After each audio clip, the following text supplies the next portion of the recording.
ஏதோ ஒரு காரியத்தை செய்ய நீங்கள் தீர்மானிச்சிருக்கிறீங்க, முயற்சி பண்ணுறீங்க. இது நடக்குமா, நடக்காதா, இது ஜெயிக்குமா, ஆசீர்வாதமாக இருக்குமா, அப்படிலாம் நினைக்கிறீங்கல்ல. உங்கள் குடும்ப காரியம், உங்களுடைய பிஸ்னஸ் காரியம், உங்களுடைய ஊழிய காரியம், வேலை காரியம், பிள்ளைகள் காரியம், என்ன செய்யலான்னு சொல்லி ஆண்டவர் உங்களுக்கு ஒரு வாக்கு கொடுக்கிறார்.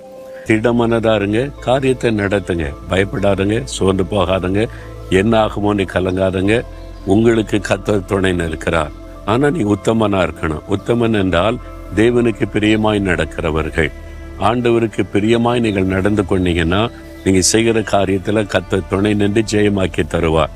அப்போ நீங்கள் சொல்லுங்கள், ஆண்டவரே உமக்கு பிரியமாய் நான் நடந்து கொள்ளுவேன், உண்மையாய் நடந்து கொள்ளுவேன், அதற்கு என்னை ஒப்பு கொடுக்குறேன் அப்படின்னு ஒப்பு கொடுத்துருங்க. கர்த்தர் துணை நின்று காரியத்தை வாய்க்க பண்ணுவார், ஜெயமாக்கி தருவார். தைரியமா திடமனதா இருந்து காரியத்தை நடத்துங்க. சூழ்நிலை கண்டு பயப்படாதுங்க. உங்கள் தேவைகள் சந்திக்கப்படும், வழிகள் திறக்கப்படும், குறைவுகள் நிறைவாக்கப்படும். உங்களுக்கான அற்புதமான காரியத்தை ஆண்டவர் செய்வார். ஏன்னு சொன்னால் கர்த்தர் உங்களுக்கு துணை நிற்கிறார்.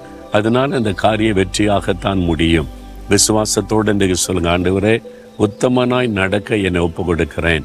நான் உமக்கு பிரியமானபடி எந்த விதமான ஒரு குறைபாடும் இல்லாதபடிக்கு நடந்து கொள்ள என்னை ஒப்பு கொடுக்கிறேன் அப்படின்னு ஒப்பு கொடுங்க. நீங்கள் எனக்கு துணை நிற்கிறீர். அதனால் தைரியமாக உங்களுடைய வாக்குத்தத்தத்தை விசுவாசித்து செயல்படுறேன்னு சொல்லுங்கள். அற்புதங்களை காண்பீர்கள். தகப்பனை, இந்த மகன் இந்த மகள் ஏதோ ஒரு காரியத்தை செய்ய இன்றைக்கி தீர்மானிச்சிருக்கிறாங்க, முயற்சிக்கிறாங்க. நீ துணை நின்று காரியத்தை ஜெயமாக்கி கொடும். அற்புதங்களை காணட்டும், அதிசயங்களை காணட்டும். இயேசுவின் நாமத்தில் ஜெபிக்கிறேன். ஆமென்.